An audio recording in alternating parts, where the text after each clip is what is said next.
মাত্র ৫ মিনিটেই বাবুর্চি ভাইয়ের হাতে স্পেশাল এই মশলা চাটা এত মজার।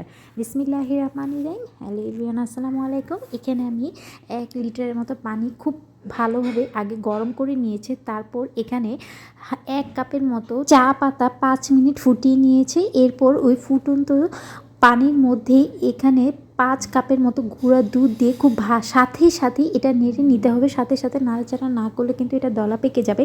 খুব ভালোভাবে মিক্স করে নিয়েছে। আর এই পর্যায়ে যেহেতু আজকে আমি এই চাটা বাবুর্চি ভাই কনডেন্স মিল্ক দিয়ে করবে, এই জন্য এখানে কিন্তু কনডেন্স মিল্ক দিয়ে দিয়েছে। তো অবশ্যই কিন্তু এটা খুব বেশি মিষ্টি হয়নি, এতে করে এই চায়ের টেস্টটা কিন্তু একদম দ্বিগুণ হয়ে যায়। তো একদম অথেন্টিক বাবুর্চি ভাইয়ের এই মশলা চাটা যদি খেতে চান তাহলে অবশ্যই কনডেন্স মিল্ক দিবেন। এখন আরও কিছু চা পাতা দিয়ে খুব সুন্দর একটা কালার কিন্তু চলে এসেছে। এখানে কিন্তু তেজপাতা, এলাচ আর দারচিনি দেওয়া হয়েছে। আর যেটা আমি ক্যামেরায় দেখাতে পারিনি, এই যে যখন খুব সুন্দর একটা ফ্লেভার বের হবে, ফুটে উঠবে, এই পর্যায়ে চাটা এখানে ছেঁকে নেওয়া হচ্ছে।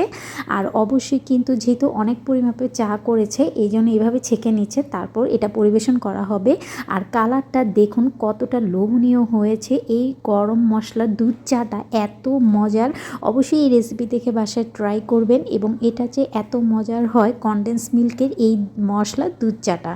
আশা করি আজকের এই দুধ চায়ের রেসিপি আপনাদের কাছে খুবই ভালো লেগেছে। ভালো লেগে থাকলে আপনাদের ফ্রেন্ডস এবং ফ্যামিলির সাথে শেয়ার করবেন। সবাই ভালো থাকবেন। আসসালামু আলাইকুম।